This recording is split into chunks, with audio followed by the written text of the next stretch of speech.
Nouvel épisode Parole d'expert pour Alvotalk et je reçois aujourd'hui Thomas Dutheil de Trajan Capital. Salut Thomas. Salut Thomas. Donc encore un Thomas sur Alvotalk. C'est pas un prérequis mais c'est plutôt générationnel. T'es né en quelle année ? 82. Toujours 83, ouais. Thomas Dreyfus également.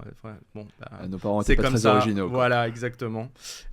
Tous les Thomas, salut. Et puis vous pourrez sans doute passer aussi sur Alvotalk. En tout cas, je suis ravi de te recevoir Thomas. Tu viens nous parler de MBI, de build-up, de croissance externe, peut-être de buy and build. Enfin, on va décrypter un peu tout ça. Mais je vais quand même commencer par te demander de te présenter.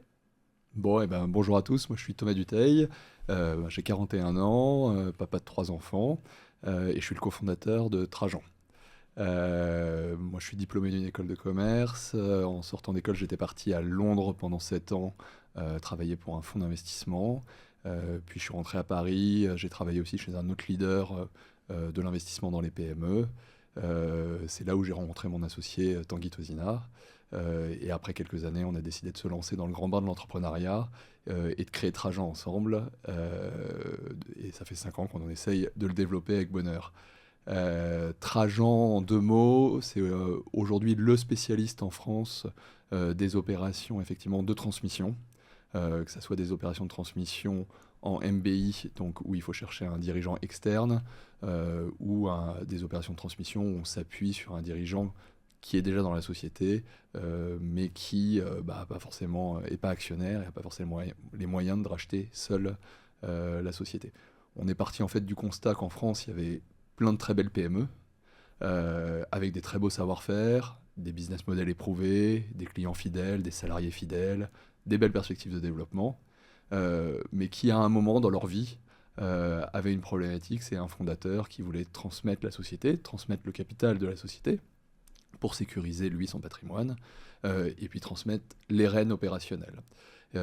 Et en fait, c'est un problème qui est assez répandu aujourd'hui en France. Nous, on reçoit, pour vous donner un chiffre, on doit recevoir plus de 150 dossiers par an qui correspondent à nos critères. Et on s'est dit, si on a un marché là qui est intéressant à travailler, une problématique qui a du sens, qui a de l'impact, ces PME dont on parle, qui ont ces problèmes de transmission, c'est des PME partout en France, qui emploient en local des salariés qui font vivre un écosystème.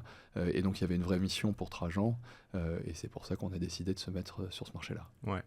Ok, merci. Alors, je vais revenir quand même un peu sur la genèse avant Trajan, parce que j'ai l'habitude de demander à mes invités de m'expliquer en quoi ils sont légitimes. T'es quand même un peu modeste. T'es passé par quel fonds avant de lancer Trajan avec ton associé Tanguy ?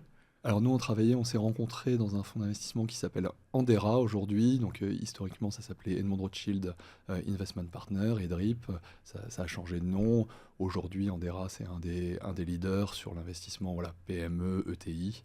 Et donc on a beaucoup appris là-bas. C'était une très belle expérience. Et puis à un moment, on a eu envie de sauter le pas et de nous aussi créer notre structure pour développer avec un angle différent. Le marché du private equity aujourd'hui, c'est un marché qui est assez mature, qui se développe bien, qui est en forte croissance, mais avec des acteurs très installés. Et donc notre volonté, c'était de se dire, s'il faut créer quelque chose, il faut innover, il faut amener quelque chose de différenciant. Et donc d'où Trajan. Ouais. Très clair. Et pour ceux qui veulent en savoir plus sur la genèse et le positionnement de votre activité, il y a aussi un excellent podcast que vous avez tourné avec ton associé Tanguy chez Solène de FinScale. Et j'invite tous les auditeurs, si ça les intéresse, à creuser notamment pourquoi Rothschild continue à vous accompagner en back-office, etc. Enfin, il y a des choses hyper intéressantes. Plus de l'industrie financière et moins de ce dont on va parler aujourd'hui, mais c'est quand même passionnant aussi de voir, pour ceux qui s'y intéressent, comment on monte un first-time fund, c'est-à-dire comment on se lance, même quand on a fait partie de l'écosystème des équipes private equity, mais comment on passe de, en gros, directeur de participation à patron de fonds. Donc c'est moins le sujet de cet épisode aujourd'hui, mais c'est passionnant quand même. Ouais, et j'en profite effectivement. Donc nous, on a créé Trajan avec Tanguy tout seul, on a connu la petite chambre pour essayer de se développer. Le garage. Le garage, alors c'était une chambre de bonne, mais pendant 2 ans. Mais effectivement, dans le cadre de notre développement, on a eu la chance de pouvoir rencontrer et être soutenu. Et aujourd'hui, c'est vraiment un partenaire clé pour nous, le groupe Edmond Rothschild, qui a décidé de prendre une participation au capital de Trajan et puis de nous accompagner aujourd'hui dans notre développement. Et on est vraiment très content de ce partenariat. Bon, parfait. Ce sujet sur la légitimité étant plié, on va passer à l'essentiel de notre discussion, qui est en fait, tu fais du private equity. Alors pour le small cap, on a tendance à dire que plus les fonds avancent, plus ils grossissent sur les tailles d'acquisition, sur les tailles de levée, etc. Qu'est-ce qui a fait qu'avec Tanguy, à un moment, vous vous êtes dit il y a une opportunité sur les belles PME et on va tout de suite, juste en termes de seuil, vous démarrez à quoi 2-3 millions d'EBITDA, l'étude des dossiers ? Alors effectivement, nous on commence des études de dossier à partir de 2 millions d'EBITDA. Ce qui est petit pour des fonds d'investissement, ce qui est même un peu... est-ce qu'on peut dire exceptionnel ? Je dirais que tu es toujours le petit d'un autre. L'essentiel du marché aujourd'hui du private equity, effectivement, il va se concentrer sur des sociétés plus grosses, plus structurées, souvent qui vont faire au-delà de 5 millions d'EBITDA, je dirais. Mais le problème, c'est que ces sociétés-là, de plus de 5 millions d'EBITDA, il y en a moins. En France, si on regarde un peu la structuration du marché des PME, c'est un peu une pyramide. Plus on monte en taille, moins il y en a. Et une partie de notre thèse d'investissement, c'était effectivement de se dire, descendons un peu sous ce seuil de 5 millions d'euros d'EBITDA, parce que là, on aura plus de cibles. Qui dit plus de cibles dit une capacité à mieux sélectionner, être plus sélectif, et moins de concurrence aussi. Moins de fonds. Après, c'est la logique des fonds d'investissement est de se dire, ça prend autant de temps finalement de faire une opération de 1 million d'euros, 10 millions d'euros, 100 millions d'euros, à peu de choses près. Voire quelquefois c'est plus facile parce qu'il y a plus d'informations de faire une opération à 100 millions d'euros. Et donc il y a des vraies économies d'échelle, d'où la volonté de beaucoup d'acteurs de se positionner effectivement sur les opérations les plus importantes. Donc entre 2 et 5 millions d'EBITDA, si je fais un petit calcul rapide, mais tu vas sûrement me corriger, ça veut dire qu'en gros vous allez démarrer sur des valeurs, alors on va dire valeurs d'entreprise, peut-être pas valeurs de titre, autour de quoi 15 et monter jusqu'à 30, 40 millions. Alors, on est monté sur des sociétés un peu plus grosses, mais aujourd'hui, on a investi sur des sociétés entre la plus petite, on devait être autour d'une quinzaine de millions d'euros. La plus grande, on est monté jusqu'à 60, je crois. C'est un spectre assez large, mais je dirais que notre cœur d'activité est entre 30 et 40 millions d'euros aujourd'hui. Alors, vous faites... Donc là, on a parlé des tailles, du principe du private equity. Après, vous avez un positionnement très particulier dans l'univers du private equity, c'est que vous faites pas mal d'opérations qu'on qualifie donc de MBI, Management by In, et par Management by In, et là je vais demander de me corriger, pour moi c'est un LBO dans lequel le manager principal n'est pas dans la société, mais vient de l'extérieur de la société. C'est-à-dire que le patron arrive en même temps que vous le font. Alors c'est exactement ça. Aujourd'hui, nous, on est spécialisé sur ces opérations de MBI, donc Management by In. On en a fait 6 depuis qu'on a créé Trajan, ce qui fait de nous le leader en France depuis 3 ans sur ces opérations. Elles ont cette particularité, effectivement, de nécessiter 2 choses. D'un côté, une société, donc une cible pour un fonds d'investissement dans lequel investir et une société à racheter. Mais de l'autre aussi, le besoin de trouver un remplaçant au dirigeant, qui est souvent le cédant, qui lui souhaite se retirer. Et donc pour pouvoir le faire, effectivement, il faut aller chercher un dirigeant souvent externe. Quelquefois, on peut s'appuyer sur un dirigeant en interne, mais sur ces tailles de société, on ne trouve pas toujours quelqu'un qui se sent légitime, qui a l'envie de reprendre le poids et la responsabilité d'une société. Et donc dans ces cas-là, on va aller chercher en externe un dirigeant. Et donc, tout le principe du management buy-in, effectivement, c'est un rachat avec un effet de levier. Donc on a recours à des niveaux de levier modérés. Hein. On parle de combien de tours d'EBITDA sur la on dette? va parler entre 2 et 3 tours d'EBITDA, là où le marché, sur des LBO plus classiques, peut monter à 5-6 tours. Oui, parce qu'en fait, sur des sociétés plus grosses, pour le risque est vu comme moindre et donc on peut mettre plus d'endettement, c'est ça à peu près l'idée? Alors, les structures d'endettement peuvent varier, mais oui, ça peut être ça l'idée. Après, ça va dépendre du type d'activité. Quand on est du logiciel, on va pouvoir mettre plus d'endettement que sur une activité industrielle, par exemple. Ok. Et alors, juste ma perception du marché sur votre originalité, c'est que d'habitude, le fonds de private equity, il garde l'équipe en place et il met du LBO et de l'equity pour booster le développement ou faire de la croissance externe. On en reparlera après.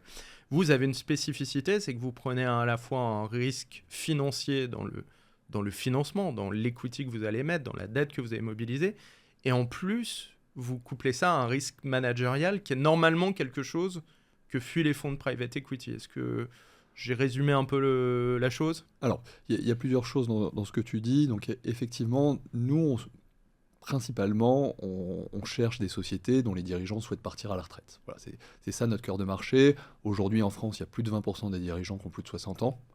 La transmission se fait dans un cadre familial dans moins de 20% des cas, donc il y a 80% des cas où on doit aller chercher quelqu'un pour reprendre la société à l'extérieur.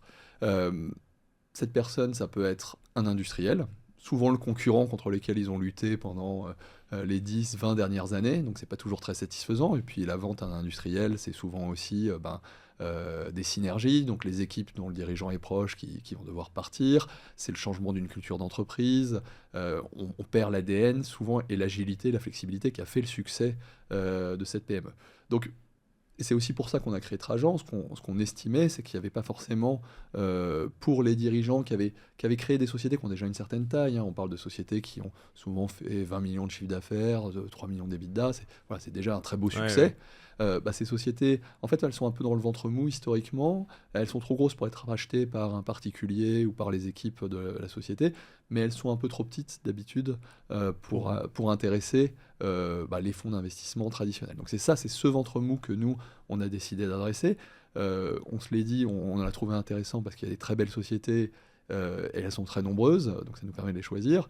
Mais pour adresser ce problème de la transmission, effectivement, il faut cet élément, c'est-à-dire le repreneur. Et finalement, pour réussir une opération de transmission, l'élément clé de succès, c'est le repreneur. Et donc nous, c'est sur la base de ce constat, sur la base de notre expérience, qu'on s'est dit, au lieu de commencer par chercher des sociétés, et il y en a plein, commençons par trouver des très bons entrepreneurs qu'on va pouvoir mettre à la tête des sociétés. Donc on a un peu inversé le schéma traditionnel des fonds d'investissement. On ne commence pas par la société, on commence par les entrepreneurs. C'est ça qu'il faut dire, c'est que vous n'êtes pas... le MBI existait avant vous, vous en faites plus que les autres parce que c'est une opération qui était vue quand même comme particulièrement complexe pour les fonds de private equity traditionnels. Mais l'autre chose, c'est que même quand on faisait un MBI, en général, on identifiait d'abord la société et ensuite on se mettait à mandater des chasseurs ou à éplucher son réseau ou à aller débaucher chez les concurrents pour mettre le manager. Vous avez décidé de faire le contraire. Vous rencontrez des managers, même quand il n'y a pas encore de cible, en fait.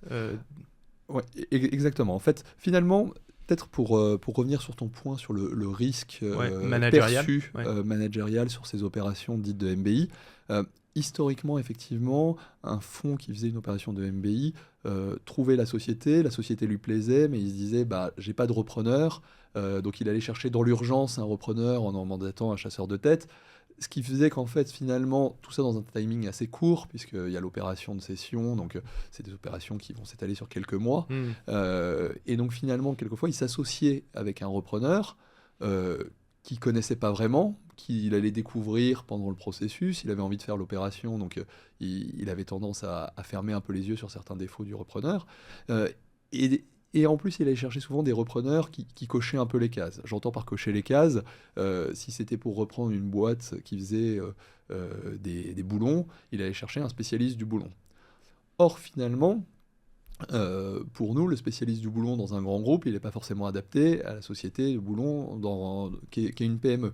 Donc, on ne peut pas forcément appliquer les mêmes méthodes. Et c'est ça qui a posé problème dans le passé beaucoup sur ces opérations de MBI. C'est la prise de greffe, ce qu'on appelle le risque de greffe. C'est-à-dire que le dirigeant qu'on met à la tête, finalement, la greffe ne prend pas avec ses équipes, la greffe ne prend pas avec la société.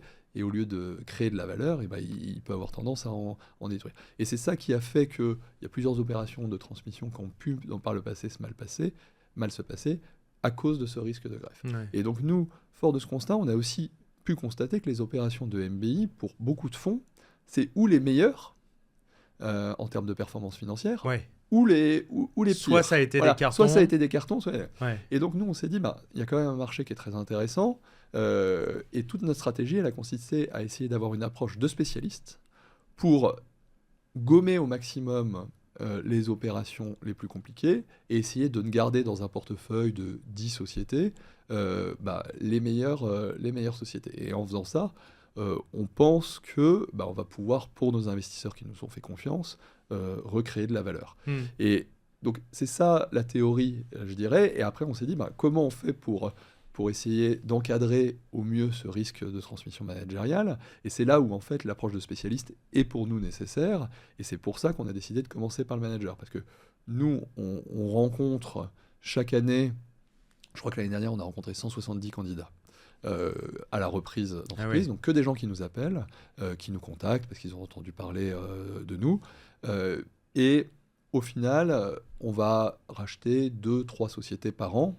Donc voilà, ça fait un ratio de sélection qui est assez fort. Je crois que le message est passé. Mais après, ça va être en fonction aussi des opportunités qu'on voit passer. Ouais. Mais par contre, les personnes qu'on met à la tête des sociétés qu'on rachète, c'est en général des gens qu'on a rencontrés et qu'on a suivis pendant plusieurs mois, voire plusieurs années. Je vais donner le dernier exemple, la dernière société qu'on a rachetée, qui est une société qui s'appelle Essence et Parfums, donc qui est un producteur de parfumerie fine basé à Grasse, qui est le berceau de la parfumerie, capitale mondiale même de la parfumerie d'après l'UNESCO.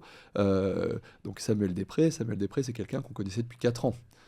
Qu'on a suivi, il dirigeait une PME dans la cosmétique et la parfumerie à Grasse déjà.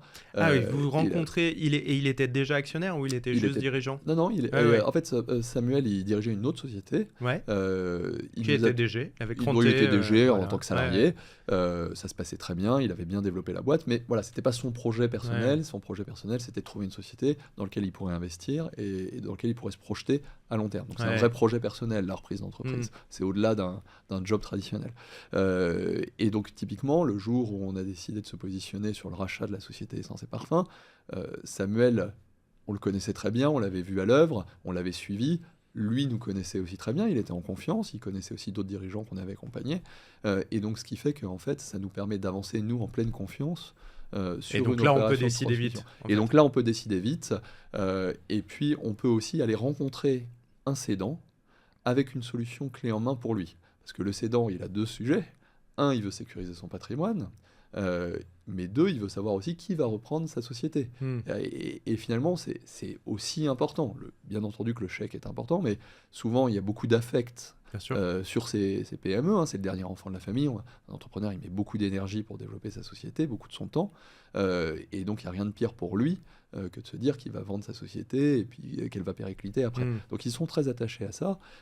Et donc, nous, le fait de nous associer dès le départ avec des entrepreneurs qu'on a sélectionnés, sur lesquels on a une vraie conviction, ça nous permet d'avancer rapidement, d'avancer avec conviction, et aussi, dès le premier rendez-vous avec un cédant, de lui dire, voilà, vous avez d'un côté Trajan, on a l'argent, qui est quand même le nerf de la guerre au départ, bien sûr, mais aussi l'expérience.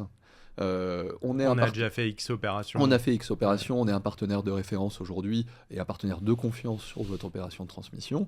Et de l'autre, à côté de nous, on a des repreneurs qui sont des gens expérimentés, qu'on a sélectionnés aussi parce qu'ils avaient cette capacité à convaincre un cédant qu'ils étaient la bonne personne pour leur société, pour porter le projet et continuer à développer la société. Et donc, en fait, c'est cet attelage qui va amener de la confiance et qui va être assez différenciant par rapport à des fonds d'investissement classiques, encore une fois, sur ces opérations de MBI. Mais alors, j'ai une question qui me vient tout de suite en tête. Est-ce que du coup, il t'est déjà arrivé, puisqu'en fait, tu as, par rapport à un autre fonds, tu as la possibilité d'arriver à la fois avec une solution financière et une solution managériale pour le cédant. Est-ce qu'il t'est déjà arrivé du coup de te tromper sur le manager que vous avez proposé, et est-ce que dans ce cas-là c'est deal breaker? Est-ce qu'en fait dans ce cas-là vous ramenez quelqu'un d'autre? Est-ce que la question s'est jamais posée? Comment ça se passe concrètement? Alors, au jour d'aujourd'hui, nous on a fait 6 opérations de transmission type MBI. Aujourd'hui, sur ces 6 opérations, les dirigeants sont toujours à la tête des sociétés. On est ravis de travailler avec eux. Les sociétés sont en croissance et se développent. On a créé de la valeur pour nos investisseurs.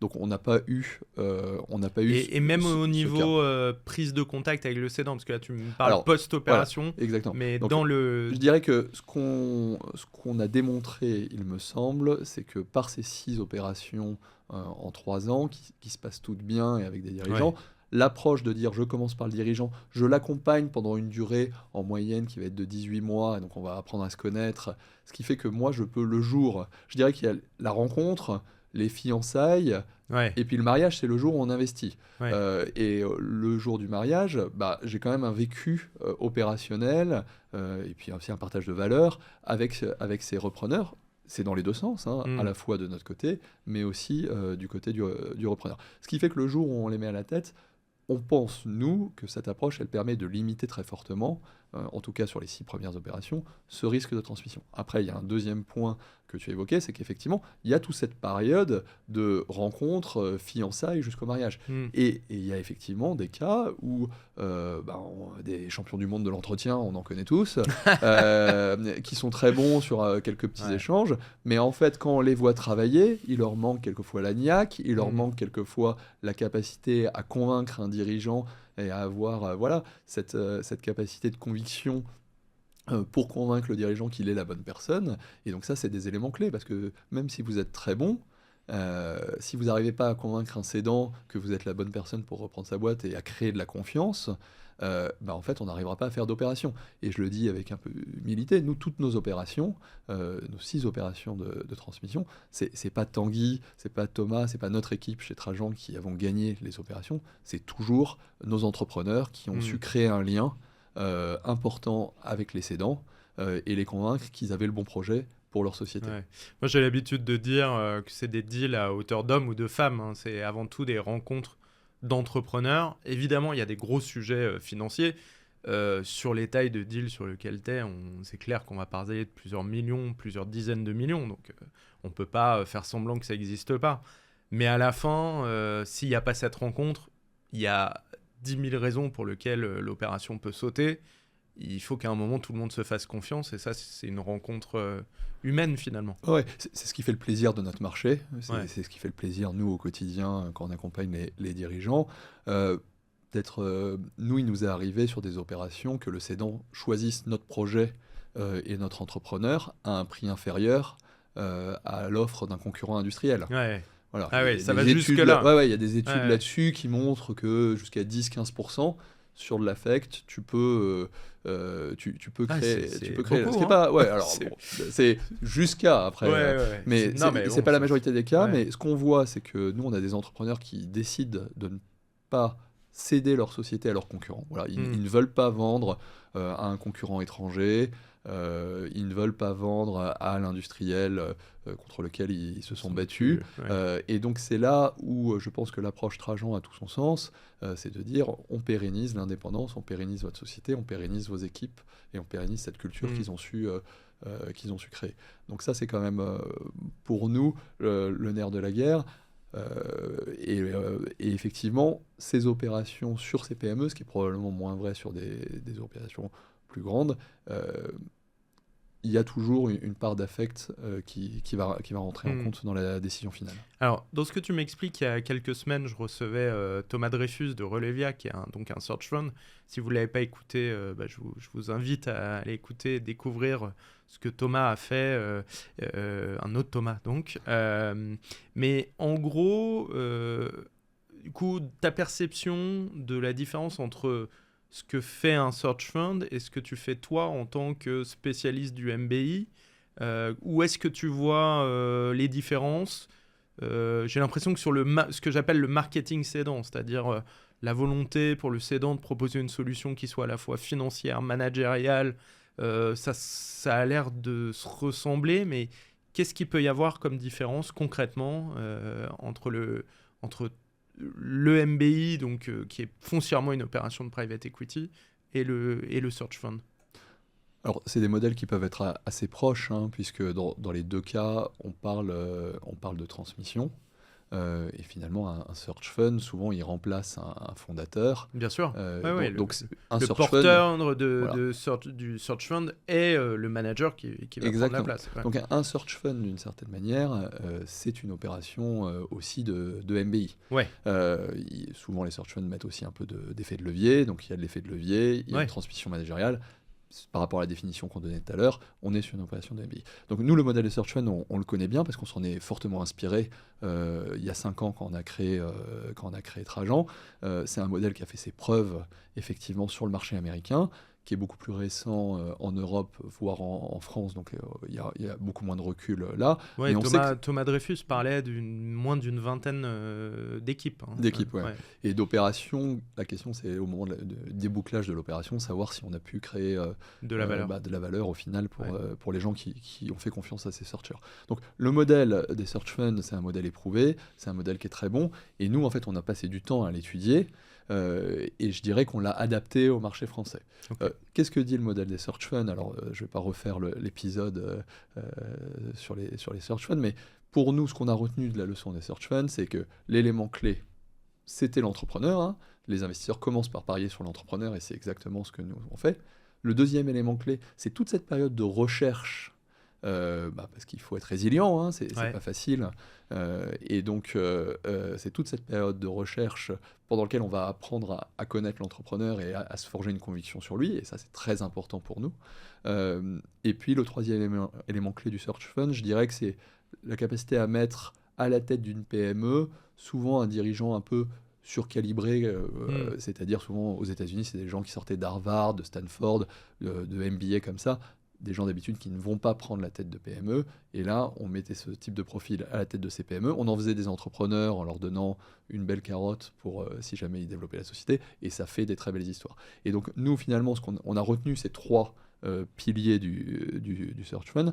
Après, ce que fait beaucoup le Search Fund aux États-Unis, c'est qu'ils sont beaucoup en direct. Je ne sais pas ce que faisait Thomas, mais le Search Fund, dans la philosophie, c'est d'aller beaucoup chercher les deals c'est ce qu'il fait aussi. Hein. Donc, quand on dit, juste pour préciser, deal en direct, c'est-à-dire on n'attend pas qu'un cédant ait mandaté un intermédiaire, organisé un process M&A, on va dire, classique, où des différents interlocuteurs qui soient corporate ou financiers sont sollicités, mais on va susciter l'envie de céder à un cédant qui forcément l'avait peut-être déjà imaginé mais l'avait pas concrétisé, en lui disant voilà, faisons-le tout de suite, je suis ta solution.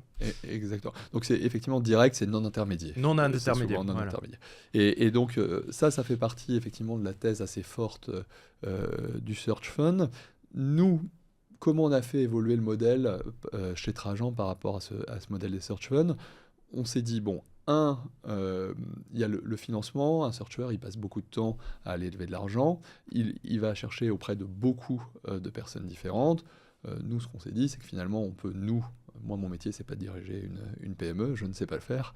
Par contre, aller lever de l'argent, structurer une démarche, une stratégie d'investissement et faire de l'investissement, ça, c'est ce que je fais depuis plus de 15 ans. Et donc ça, j'ai plus de légitimité, effectivement, à pouvoir le faire. Donc nous, on a commencé par sécuriser des financements avec notre partenaire, le groupe Edmond Rothschild. On parle de combien à peu près? Alors, le fonds Transmission et Croissance fait 110 millions d'euros. Ouais, 110 millions pour combien d'opérations? Pour acheter une dizaine de sociétés. Ouais, c'est l'objectif. Donc, on a sécurisé le financement, ce qui permet aux entrepreneurs avec qui on travaille d'avoir qu'un seul interlocuteur et de ne pas passer ces mois qui peuvent, en moyenne, je crois que c'est 6 mois, pour pouvoir lever l'argent. Ouais. Oui, il parlait même plutôt de 8-9 mois. Je pense que ça peut prendre un peu plus de temps. Deuxièmement, finalement, un searcher américain, mais même français, souvent, c'est des très bons opérationnels, c'est des entrepreneurs, mais ce n'est pas forcément des gens qui savent faire une opération. c'est un métier. Et donc, tu veux dire négocier négocier, une faire des due opération, diligence, savoir ce qu'il faut regarder. faire des pactes. Voilà, il y etc. a Ouais. des grilles de lecture, des réflexes d'investisseurs que forcément on a. Donc ça, vraiment, ce que Tanguy et toi allez chercher dans ce que vous avez fait, dans le private equity classique, plus gros. Exactement. Faut dire ce qui est. Et voilà. on l'adapte sur nos PME. Donc, toute cette période de recherche et d'analyse des sociétés, finalement, nous, on l'a, je dirais, institutionnalisé. On amène notre expertise et on accompagne l'entrepreneur dans cette période. On a tendance aussi à l'accélérer. Si je donne un chiffre, sur les 6 opérations de MBI qu'on a fait, à chaque fois, c'est nous, Trajan, qui avons amené le dossier à l'entrepreneur. Parce qu'aujourd'hui, Trajan est le leader sur ce marché, devenu plutôt une référence. Donc on a un deal flow assez fourni qui rentre, ce qui nous permet d'avoir des dossiers à partager avec les entrepreneurs. Donc on accélère un peu souvent cette période de recherche. On amène une expertise, parce qu'il n'y a rien de pire que de racheter une PME dans laquelle on va mettre toutes ses économies et toute sa vie, et puis que ça se passe mal. Parce que là, c'est parti pour 10-15 ans de galère. Donc je ne dis pas qu'on ne se trompe pas, ça pourrait nous arriver, mais au moins on est plusieurs autour de la table et on est toujours plus intelligents collectivement.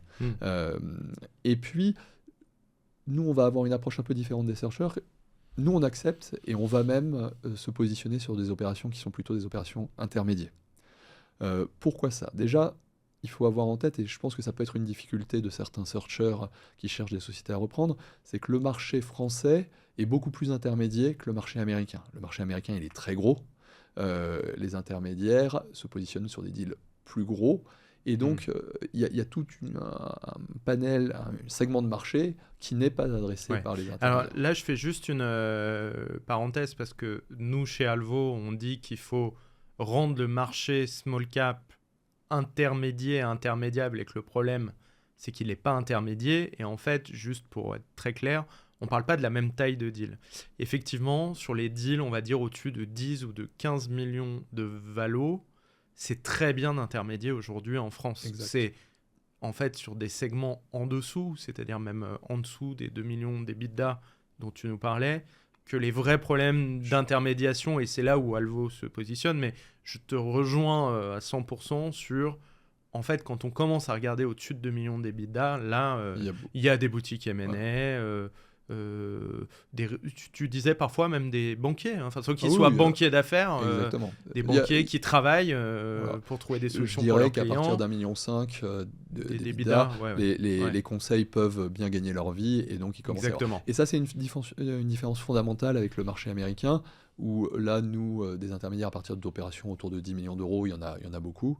Je dirais que sur le marché américain, c'est plutôt à partir de 50 que les gens se positionnent. Et donc, ça fait que là où les searchers américains peuvent plus facilement atteindre en direct, sans intermédiaire, des sociétés qui ont déjà une très belle taille, sur le marché français, c'est peut-être un peu plus compliqué parce qu'ils sont intermédiaires.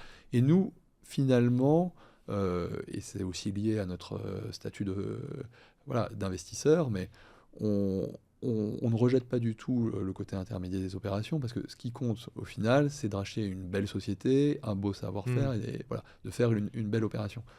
Que ça nous soit amené par un intermédiaire ou pas, ou en direct, finalement... oui, moi j'ai même pas mal de repreneurs qui me disent, alors, sur des deals plus petits, qui disent... en fait, moi je suis rassuré de voir un intermédiaire, ça veut dire qu'il y a quelqu'un qui a fait déjà peut-être aussi un effort un peu de regarder si le deal est raisonnable et on a une chance de le sortir, qui a sorti une documentation bien souvent, des jeux de chiffres sur lesquels on peut travailler, donc c'est pas mal de voir des intermédiaires sur une opération. Je suis 100% d'accord, ça va même au-delà de ça. Le rôle de l'intermédiaire, pour moi, il est assez clé dans la confiance qu'il va créer. C'est-à-dire qu'un cédant de PME, il est très bon dans son métier. Il n'a jamais forcément pensé à vendre sa société jusqu'au jour où il se dit faut que je profite de la vie, il faut que je sécurise. Et petite parenthèse, je pense que nous, ce qu'on constate chez Trajan, c'est que l'enchaînement des crises successives, Covid, crise énergétique, crise des approvisionnements, grande démission, c'est épuisant pour les dirigeants de PME, et donc de plus en plus tôt, certains dirigeants pensent aider. Donc nous, on voit plutôt une accélération du marché là-dessus. Mais je referme la parenthèse. Sur les intermédiaires, l'intermédiaire, il va créer de la confiance auprès de son patron qui vend sa société une fois dans sa vie.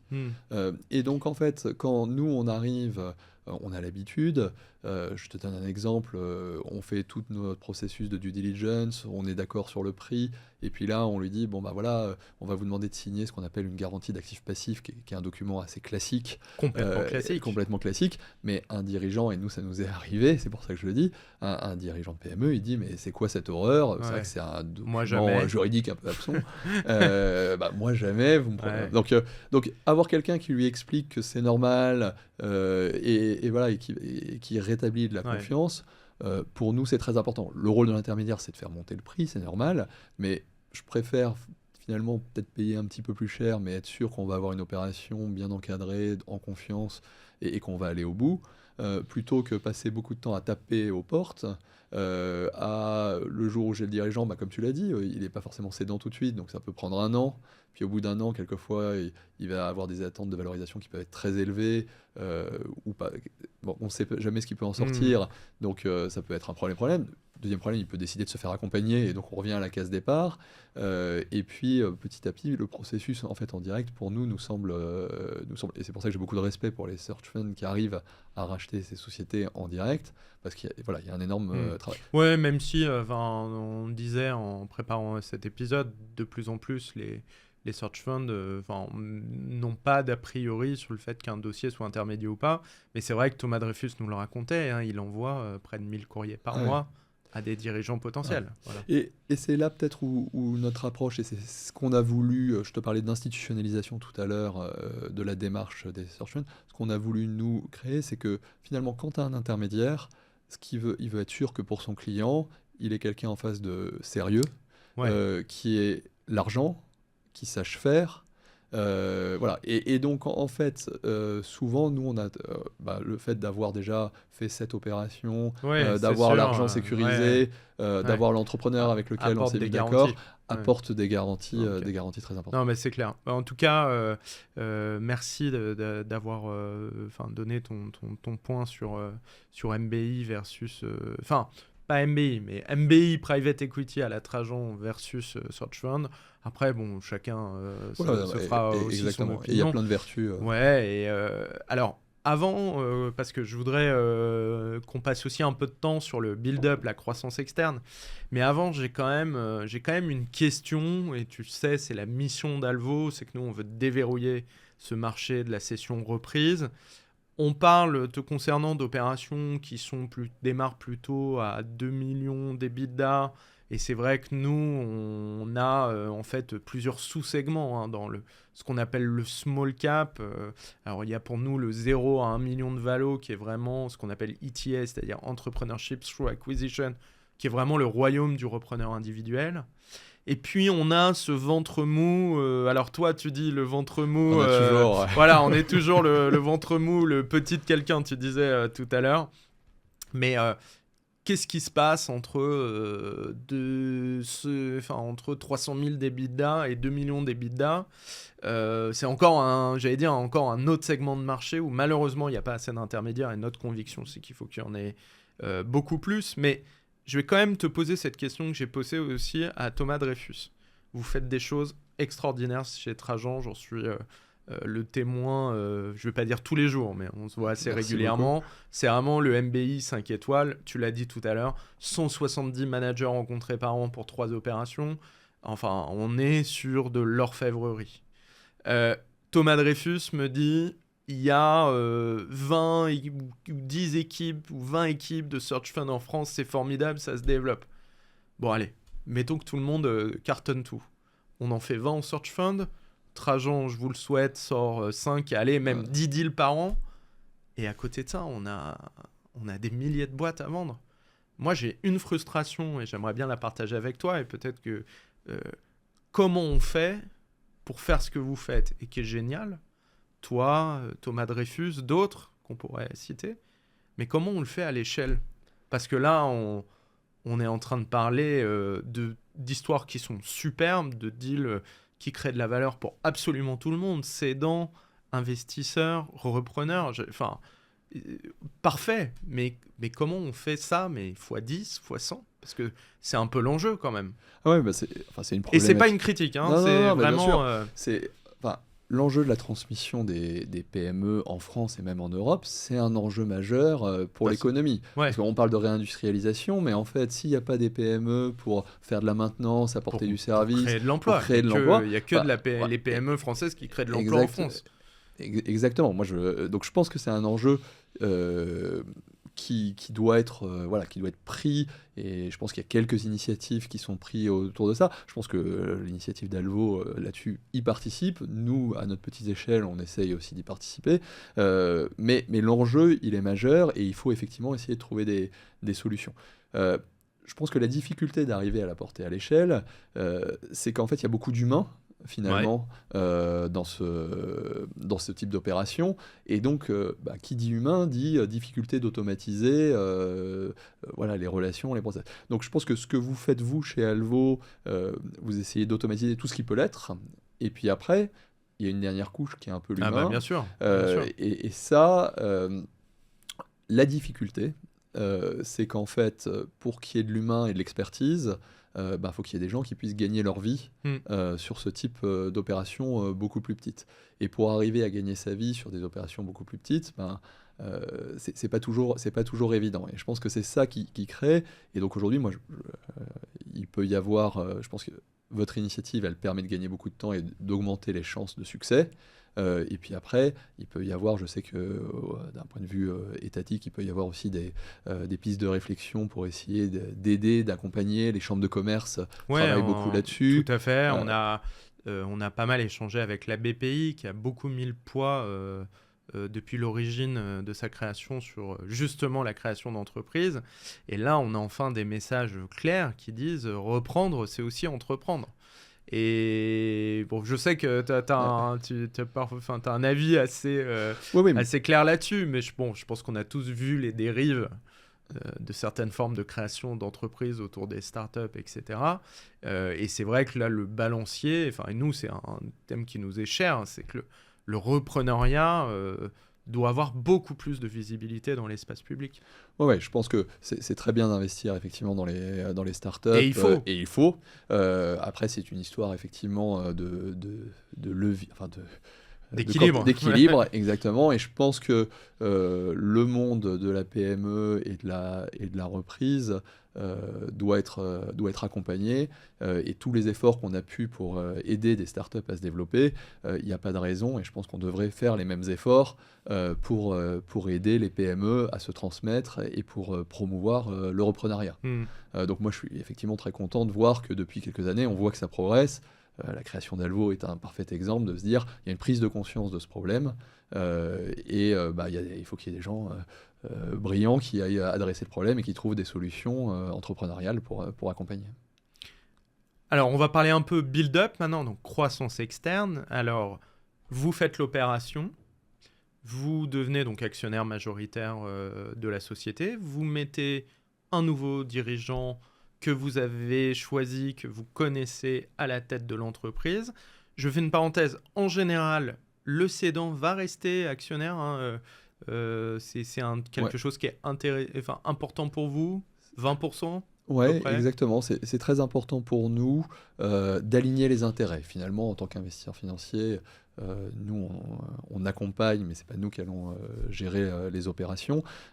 Mais on veut être sûr que l'alignement d'intérêts est bon entre le cédant, le repreneur et même les salariés clés de la société qui permettent à la société de tourner au quotidien. Et donc, effectivement, sur toutes nos opérations, on demande à la fois aux cédants de garder environ 20% du capital, parce que les mots d'amour, c'est bien, souvent ils nous disent que leur société est la plus belle, mais les preuves, c'est mieux. Et donc c'est sûr que pour nous, c'est ça qui fait aussi que pendant la période de transmission, ça se passe bien. On a vraiment un cédant qui, au-delà de l'attachement qu'il a pour sa société, il a aussi une petite incentive financière à ce que ça se passe bien. Donc on garde le cédant au capital, on demande aux repreneurs d'investir de manière significative au capital de la société à nos côtés. C'est là aussi l'alignement. Alors significative, que je traduis, c'est par rapport à sa surface financière à lui. Pour être concret, c'est pas l'argent du repreneur dont vous avez besoin pour faire le deal. Vous, l'argent, a priori, vous l'avez sécurisé. Exactement. Donc nous, ce qu'on veut, c'est un avoir alignement un d'intérêts. montant qui, en fonction de son patrimoine, va être un montant assez important, qui fait que il va être engagé pleinement dans sa Bien mission sûr. de développer la société, mais on ne veut pas l'empêcher de dormir non plus. Donc voilà, c'est des histoires c'est une discussion et des équilibres. Et puis dernière chose, et c'est toujours important pour nous, pour permettre de se projeter dans l'avenir et de rassurer aussi les salariés, parce que les salariés dans ces opérations de transmission, c'est un élément clé. C'est assez anxiogène au moment où un fondateur décide de quitter la société et de la transmettre. Il faut rassurer ses salariés. Et pour nous, une des manières de le faire, c'est de garder le fondateur au capital. Il reste, il est toujours impliqué au conseil de surveillance. Mais ça va être aussi de permettre aux quelques cadres clés de devenir actionnaires, d'avoir une nouvelle casquette. Ils avaient celle de salariés. Ils en ajoutent une, celle d'actionnaire, ce qui est assez rare dans les PME français. Bien sûr. Et on voit que c'est un levier très important. Nous, on avait un dirigeant un jour qui nous disait en rigolant, mais je les ai jamais vus autant travailler, j'aurais dû faire ça bien avant. Parce que voilà, ils s'approprient un peu leur histoire, leur société, et c'est un signal très fort. Et c'est, je pense, aussi un des autres éléments qui nous permettent de réussir nos opérations de transmission. Donc l'opération se fait, et là, alors parmi les différents leviers de création de valeur, là vous allez vraiment rentrer dans des logiques LBO, Private Equity. Il y a évidemment le fait d'avoir un nouveau management, une nouvelle énergie, etc. Certes, mais vous allez, et c'est ça dont je voudrais qu'on parle sur la suite de cet épisode, vous allez enclencher un levier de création de valeur. Alors, c'est pas systématique, mais oui, bon, tu vas nous parler de quelques belles success stories, qui est la croissance externe, donc l'acquisition par la société dont vous avez fait l'acquisition, d'autres sociétés. On peut parler de plateformes de build-up ou de choses comme ça. Donc, build-up, croissance externe, ça veut dire la même chose. Stratégie buy and build, c'est un peu... C'est le terme usuel. C'est le terme usuel. Et donc ça, c'est un énorme levier de création de valeur. Vous pouvez le faire parce que vous avez la possibilité de remobiliser des lignes de financement qu'on appelle donc CAPEX, investissement, soit auprès de vos partenaires bancaires, soit même d'en mettre une partie en fonds propres parce que vous avez un fonds derrière qui est structuré. Et donc, je voudrais qu'on parle un peu de ça. Et en plus, avec aussi bien des opérations françaises que des opérations à l'international. Est-ce que déjà, tu peux un peu nous parler de ce levier de création de valeur qui est la croissance externe ?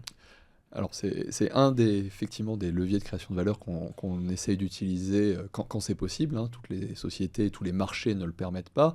Mais clairement, tout à l'heure, je te disais que le marché des PME en transmission est un marché qui est attractif pour nous. Souvent aussi parce qu'un fondateur qui a créé sa société, il l'a souvent créé sur un très beau savoir-faire. Il a développé sa société, mais quelquefois... C'est pas toujours le cas, mais quelquefois, il peut arriver un peu à la limite de compétences, aussi des limites toutes simples. Les 50 salariés, il n'a pas envie de dépasser le cap, ça devient trop gros pour lui.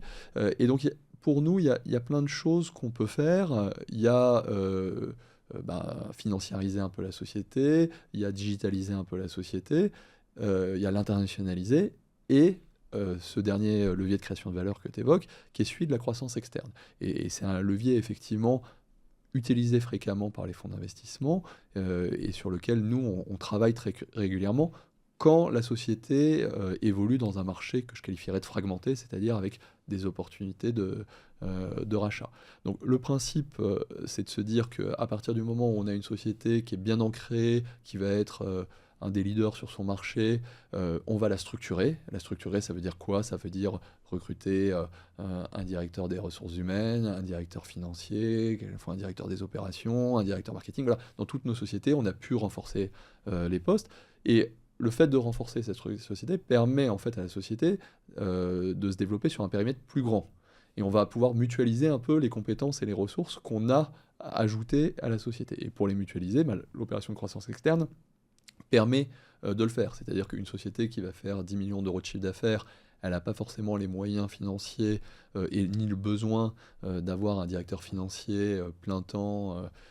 Par contre, si on double la taille de la société en rachetant d'autres sociétés, là, ça peut avoir du sens. Et donc là, on va pouvoir se permettre de mutualiser les ressources sur ces pour mieux accompagner le développement de la société.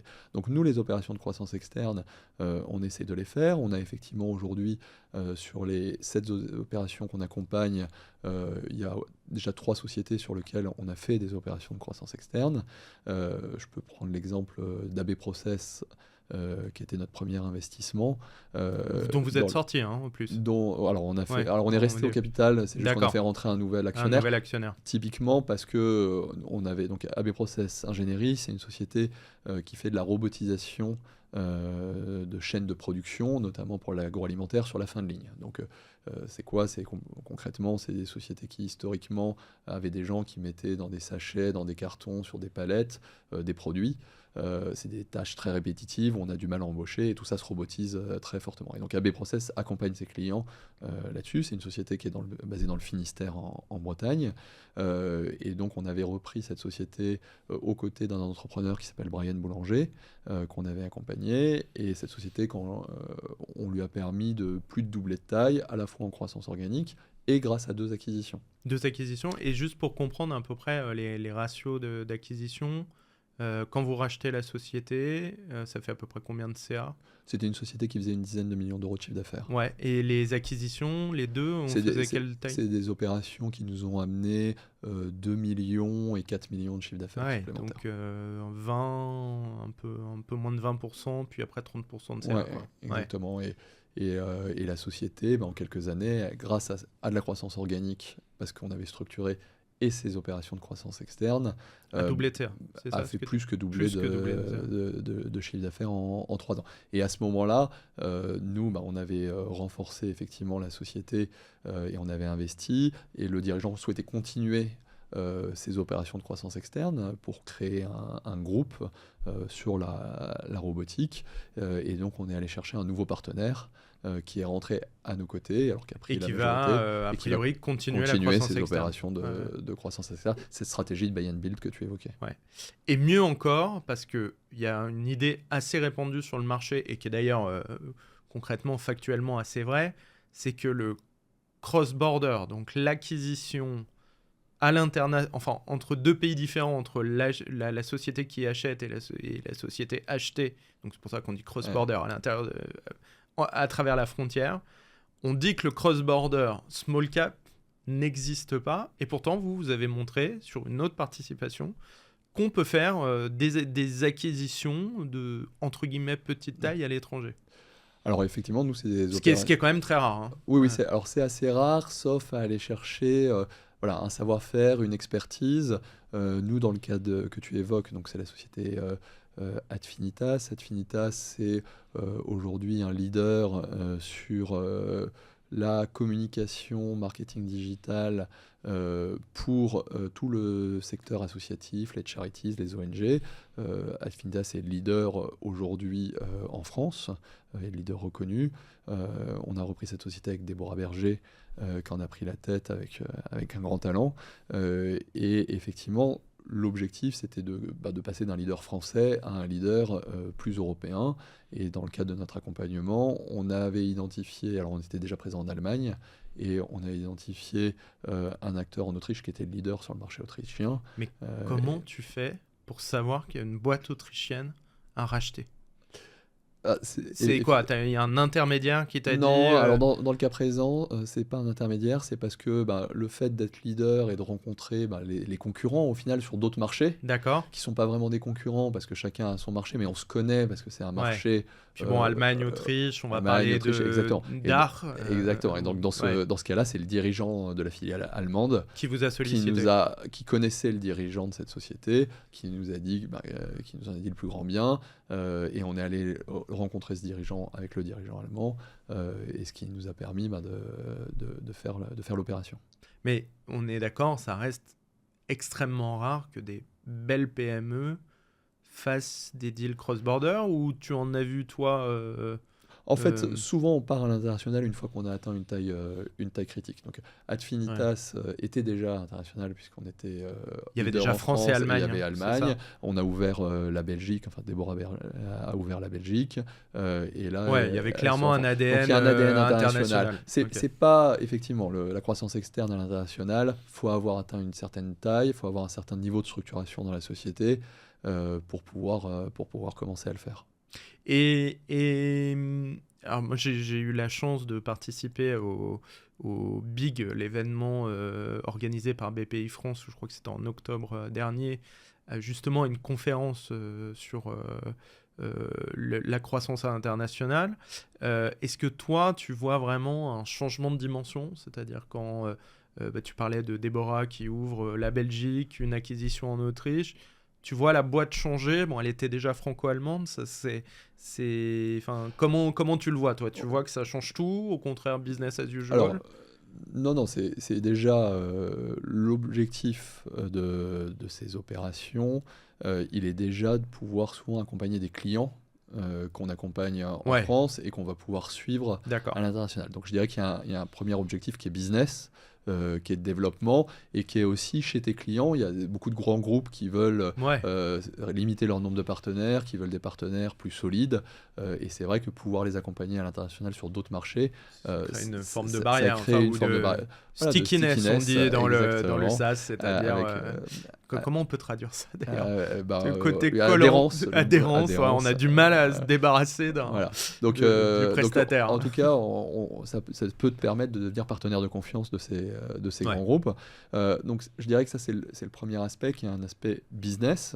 Et si je mets après ma casquette de financier de l'autre côté, c'est vrai qu'une société qui a déjà réussi son développement à l'international, elle a plus d'opportunités à saisir pour continuer à se développer. Elle est plus diversifiée. S'il y a un marché qui ralentit, elle peut avoir d'autres marchés qui accélèrent, donc souvent plus stable. Et donc en termes de valorisation globale de la société, c'est souvent une meilleure valorisation. De valeur. Donc en termes de création de valeur, si la société est assez structurée et qu'elle peut se le permettre, c'est effectivement quelque chose, un terrain de jeu bien plus vaste, et donc quelque chose qui peut être très intéressant aussi. Ouais. Mais en même temps, il ne faut pas minimiser la complexité de ces opérations. J'imagine que pour vous, même si je ne sais pas si l'Autriche c'était très gros, les complexités s'empilent quand même. Ouais, alors effectivement, pourquoi on y allait? Déjà, on a décidé d'aller chercher un conseil. On avait trouvé la société tout seul. On avait échangé, on était plus ou moins d'accord sur les valorisations. Et je pense qu'il y avait il y avait une proximité sur les savoir-faire et un respect mutuel. Donc en fait, tous les éléments pour arriver à faire une opération. Mais malgré ça, on s'est dit effectivement qu'il y avait des complexités techniques, des complexités culturelles. Et donc on a souhaité, nous, se faire accompagner. Et on a pris un conseil basé en Autriche. Un conseil M&A basé en Autriche, juste pour nous conseiller. Pour vous, acquéreurs. Et pour nous, conseil, exactement. Voilà, parce qu'on ne connaît pas bien l'écosystème. Et donc on préfère avoir un expert pour nous aider. Honnêtement, nous-mêmes, Alvo, on est membre de Transeo, qui est l'association européenne du M&A Small Cap et qui regroupe des intervenants pays par pays et même région par région, dans des pays comme l'Allemagne, la France, etc. Il y a même des acteurs régionaux et pas forcément nationaux. Et clairement, pour moi, c'est indispensable, comme tu le disais, même si le deal est dans les grandes lignes et négocié, de faire appel à quelqu'un qui en local va, encore une fois, tu le disais tout à l'heure sur le rôle de l'intermédiaire, créer de la confiance, vous dire écoutez, en Autriche c'est comme ça que ça se passe, donc on n'est pas en train de vous entourlouper, c'est normal. Dire aux cédants c'est normal, l'acquéreur a aussi des prérequis d'un acteur du private equity, donc c'est normal qu'il te demande ça. Et c'est usuel dans ce type d'opération. Rassurer un peu tout le monde en fait. Oui, exactement. Le rôle de l'expert, pour moi, il est clé. Et si on ne connaît pas parfaitement son sujet, on a toujours intérêt à se faire accompagner. Alors oui, ça coûte un peu plus cher, mais par rapport au risque qui est pris, et aussi à la capacité d'arriver à faire une opération, pour moi, c'est un no-brainer. Il faut trouver la bonne personne pour vous accompagner. Donc, en résumé, 50% de vos investissements ont déjà fait appel à de la croissance externe. Exact. Ça a vocation à être systématique, c'est du cas par cas, c'est opportuniste, vous mettez des mandats d'achat, ça fait partie de notre thèse de création de valeur. D'accord. Si je devais la schématiser, cette création de valeur, elle consiste à dire qu'on va aller se positionner et accompagner des projets de transmission sur des sociétés qui n'ont pas forcément cette taille critique. Tout à l'heure, on parlait de la limite de 5 millions d'EBITDA. Et je dirais que donc, nous, on va s'intéresser à des sociétés qui sont souvent en dessous de cette limite, qui ont cette problématique de transmission. Et notre mission, c'est de régler le problème de la transmission en amenant un nouveau dirigeant qui va s'impliquer avec une vision à 15-20 ans, donc qui va se projeter dans la durée. Permettre à ce dirigeant d'avoir un track record de croissance en croissance organique et en croissance externe, afin d'atteindre à terme cette limite à peu près de 5 millions d'EBITDA ou au-dessus de 5 millions d'EBITDA. Et là, en gros, vous passez la main à des fonds, on va dire, plus classiques de private equity. Exactement. Et là, on a une taille critique, on n'a plus de problème de transmission. On a un manager qui est là pour rester. On a un manager qui réinvestit fortement. Ouais. Si on prend l'exemple de Brian Boulanger sur AP Process, il est resté très impliqué, il est remonté au capital, ainsi que d'autres membres de l'équipe de direction. Donc c'est ça aussi l'objectif. Ouais. Et donc à la sortie, effectivement, on a un univers d'acheteurs aussi qui va être beaucoup plus large, parce que il y a plus de fonds qui sont capables d'accompagner ce genre d'opération. Très bien. Thomas, je vois que le temps file, mais je crois que c'était important de t'entendre sur la croissance externe. On a trop peu de feedback de praticiens, j'allais dire du quotidien et du concret de la croissance externe. Et je le dis juste aux auditeurs qui nous écoutent. France Invest a publié une étude, je crois que chaque année ils publient l'étude en demandant au fonds quelle est leur thèse de croissance cette année, où est-ce qu'ils voient la création de valeur, etc. Et là, la croissance externe a toujours été très haut dans les premières thèses de création de valeur, mais là je crois que c'est de nouveau numéro 1, je n'ai plus les stats en tête, mais en gros c'est vraiment un énorme levier de création de valeur pour le private equity. Ouais, alors peut-être plusieurs choses là-dessus quand même. C'est l'avantage d'être accompagné par un fonds d'investissement, effectivement, dont c'est le métier, de faire des opérations de rachat. Donc pour un dirigeant, ça a la vertu d'avoir un partenaire qui connaît, qui est impliqué et qui a les moyens de ces opérations de croissance externe, ce que tu ne pourrais pas avoir quand tu es seul, un dirigeant seul dans sa PME n'a pas forcément les moyens de racheter un concurrent et de remettre quelques millions d'euros sur la table. Donc ça, c'est l'avantage de l'accompagnement et des sociétés accompagnées par des fonds d'investissement. Pourquoi faut peut-être expliquer rapidement la création de valeur et pourquoi les fonds d'investissement ont tendance à axer leur thèse de création de valeur sur la croissance externe. En fait, souvent, on va racheter ces plus petites sociétés sur des multiples de valorisation qui sont inférieurs aux multiples de valorisation de la société mère, si je peux la qualifier ainsi. Et donc, on a ce qu'on appelle l'arbitrage de multiples.